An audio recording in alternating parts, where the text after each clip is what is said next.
So here's the procedure, just so you have a step-wise thing to do. Number one, induce trance. That's a no-brainer by now. Am I correct in thinking that? Right? Induce trance. I encourage you to do this sitting down for now, just because it's just a little bit easier in terms of physical balance and stuff like that. But if you want to do it standing, that's fine too. So do this sitting down or standing up as you prefer. I like sitting down, just a trance junkie that way. Get the person into trance, split the arm from the rest of the body, because you've been practicing relaxation type trances up to this point, and now we're going to create tension, but we don't want that to destroy the trance experience.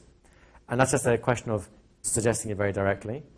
And finally, just play with the different types. We have the ambiguous touch, you lift it up, prodding around it a little bit. You've got the prods, particularly on the elbow and the bicep, to prod the muscle into action. And same as you had with the comforting touches earlier, you just switch that around into, that's right, that's it, more of that, perfect.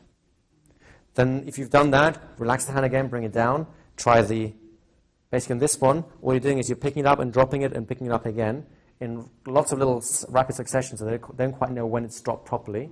You don't let it drop completely.